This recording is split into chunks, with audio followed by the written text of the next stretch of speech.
meus amores, tudo bem? A Bruxa de Salem hoje tá de volta. Então, hoje aqui em Santa Catarina tá frio demais.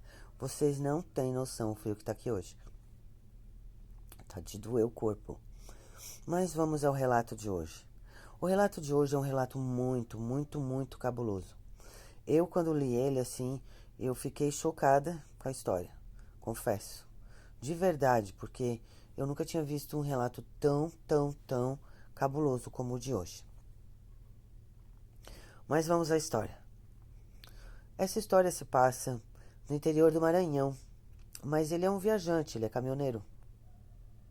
Ele anda pelas estradas do Brasil afora.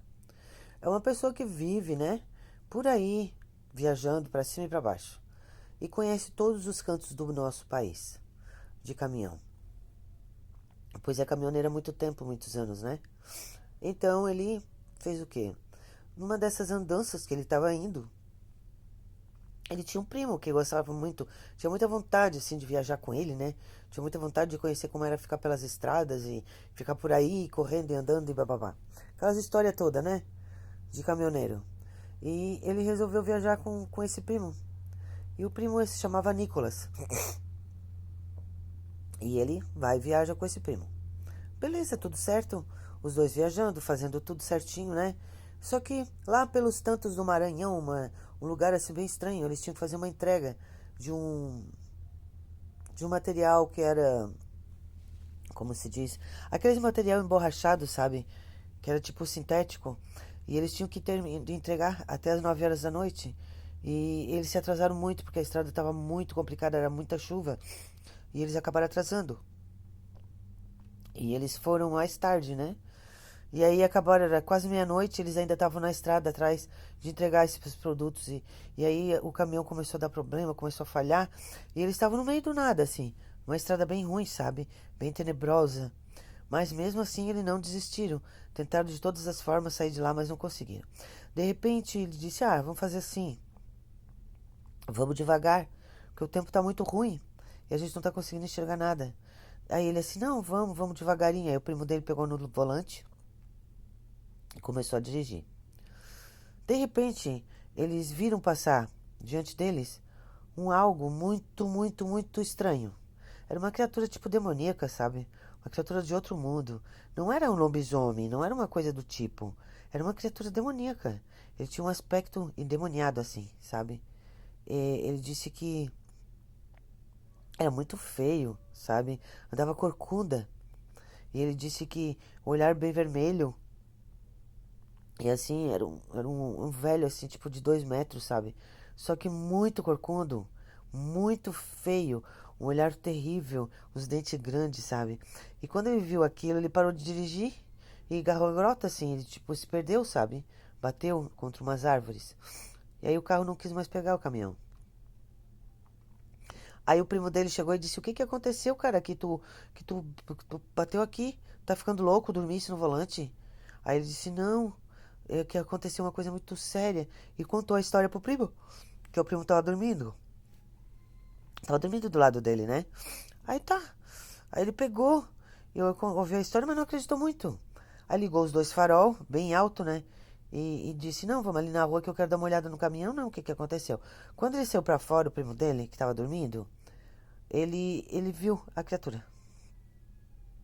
Ela saiu todo mato na frente dos faróis do caminhão, assim uns 50 metros, sabe? E ficou parado olhando pra eles em posição de ataque. Quando ele viu aquilo, ele entrou correndo pra dentro do caminhão. Aí ele disse: Meu Deus, o que é isso? Isso não é normal, isso é uma coisa muito feia. O que nós vamos fazer? Meu Deus do céu, eu nunca vi algo desse tipo. Eu já vi de tudo nessa vida nas estradas, mas nunca vi isso. Aí ele assim: Foi isso aí que eu vi na minha frente e que fez eu desviar pro mato. Ele, meu Deus, meu primo, eu nunca vi disso. Aqui no meio do nada, nós não temos ninguém, nós não temos nem pra quem berrar. O que nós vamos fazer nesse lugar? Meu Deus, que situação tenebrosa. Já pensou? Tu no meio do nada, só com você e outro, e vi um bicho desse. Complicado mesmo. Eu saía correndo pelo mato afora, sei lá. Ou eu me trancava, blindava o caminhão. Aí ele pega e vê o bicho tá na frente do caminhão parado, se preparando pra atacar eles. Aí ele assim, liga o caminhão, liga, mas liga com toda a força esse caminhão e vamos fazer barulho pra ver se esse bicho sai. Quando eles ligaram o caminhão, a coisa subiu em cima do caminhão e deu um salto em cima do teto do caminhão. Aí ali eles se apavoraram mais. Então o Nicolas teve a ideia de buzinar, mas buzinar muito o caminhão, para ver se ele corria. Quando ele deu as primeiras buzinas, ele fugiu. Ele fugiu e agarrou e mata e não voltou mais. E eles ficaram ali, morto de medo que a coisa voltasse e matasse eles. Imagina, eles não sabiam o que era aquilo. Era uma coisa sobrenatural.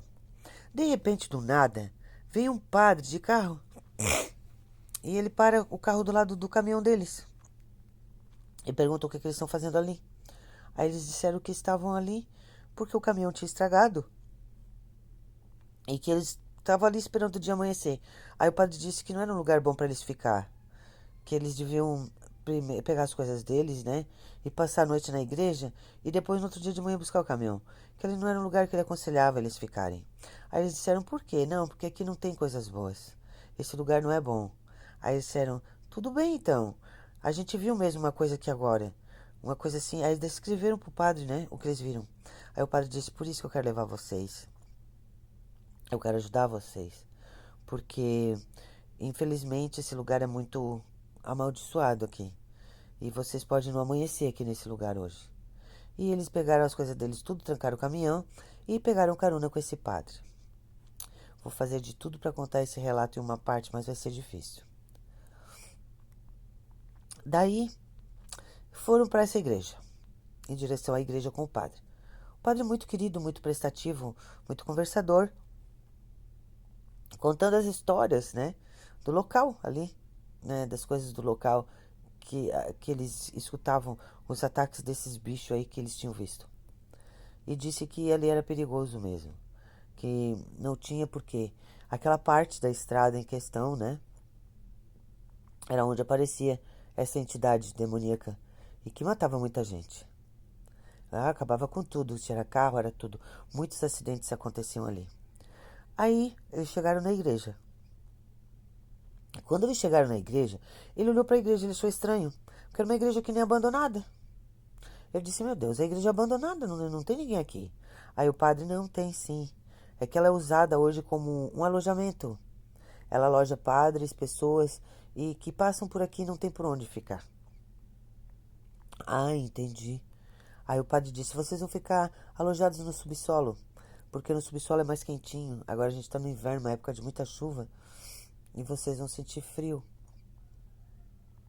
Aí levou eles para o subsolo, deu um quarto para eles, e lá eles ficaram. De repentemente, lá pelas tantas da madrugada, o tio do Nicolas, esse que nos conta a história, o primo, disse que não conseguia dormir. Ele estava com um pressentimento ruim naquele lugar. E o Nicolas também, não estava muito bem. Mas dormiu, ele não. E ele disse que lá pelas tantas ele começou a ouvir passos e passos e passos caminhando na frente da porta deles que estava trancada. E também viu uma pessoa falando perto da porta e se dirigiu para o final do corredor. Eu disse, deve ser alguém que está alojado aí também, né? Porque só pode, porque quem é que vai estar na frente do meu quarto caminhando essa hora? Já era bem tarde, sabe? Aí ele disse que aquilo continuou. E parava na frente da porta do quarto e não parava. Ia para a porta do quarto e não parava. Ia para frente da porta do quarto e saía. E ele disse que aquilo foi incomodando ele, sabe? Foi incomodando, foi incomodando. Ele disse, eu vou sair e vou ver quem é esse cara. Já tá me irritando. Quando ele abriu a porta, não tinha ninguém ali. O corredor estava extremamente vazio. Não se ouvia uma alma. Um uivo, um apito, um grito de passarinho. Não tinha nada. Era silêncio total. Vou ter que ter a parte 2. Lá vou eu pra parte 2. Beijinho da bruxa.